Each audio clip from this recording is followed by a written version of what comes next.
Thanks for watching. We appreciate you. Please, please subscribe.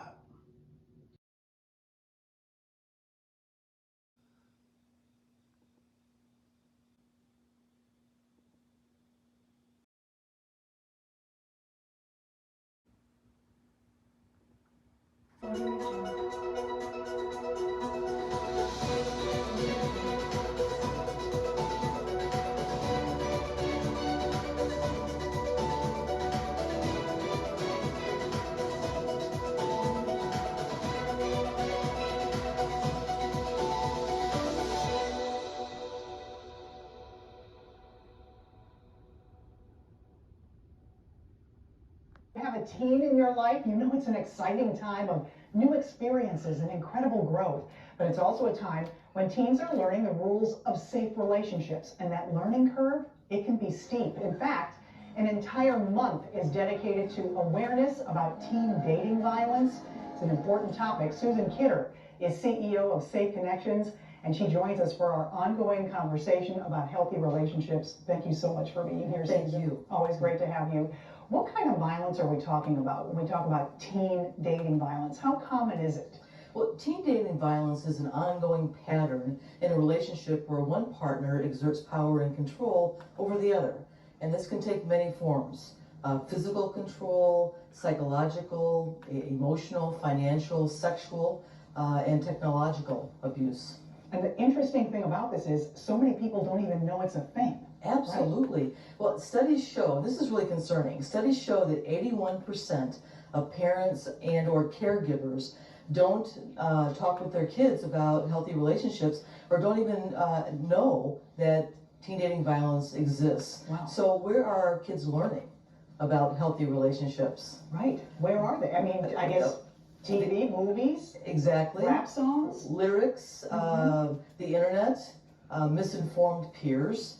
I mean, from all sorts of sources that aren't necessarily healthy. The best sources. Right. So what would the warning signs be for a teen themselves or a parent? Feeling about isolation. Perhaps the partner is isolating their partner, your child, and quote, not letting them go to family events or do things other than be with them, the dating partner. Perhaps being withdrawn, perhaps slipping grades. There could be signs of physical harm that a child may have, and just a general sense of not being connected as they used to be. Also, they may be experimenting with sexual activity, and here's where consent is just so very important, that everyone understands that consent is that enthusiastic approval, affirmation that this is okay. Every step of the way. You are right. You're exactly right. And so we're talking about these warning signs, but one thing you told me off camera was that this kind of violence can take place through technology, through different avenues, financially. I mean, I never really thought of it in that way. Right. So it all goes back to power and control, that abuse of power, so that it's controlling behavior, and it's a pattern. It's not just a one-off. It's not just one experience. It's this ongoing pattern in those areas. So what should we do as parents or teens? One, talk with, open up those conversations, no matter if they're awkward or you don't know what to say. I know.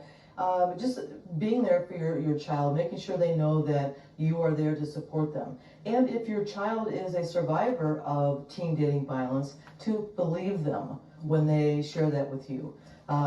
Folks can also always call Safe Connections 24-hour crisis helpline, and go to our website at safeconnections.org. We have lots of resources to help parents and adults talk with kids about healthy relationships. Yeah, I think, there's a tendency to maybe minimize, even in our own minds. No one's 100% bad all the time. No one's 100% good all the time. So we kind of decide to cope with it. But you're saying that's not maybe the thing to do. Absolutely. So again, that power and control, that is not healthy. Healthy is when you can be independent and you can set boundaries, and those boundaries are respected, so that you can communicate safely in a relationship without fear of being intimidated, threatened, or not feeling safe and feeling like You have to always adhere to what your partner is, frankly, demanding of you.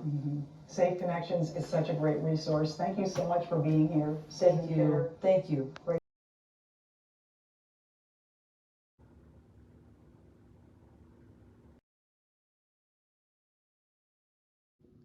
Thanks for watching. We appreciate you. Please subscribe.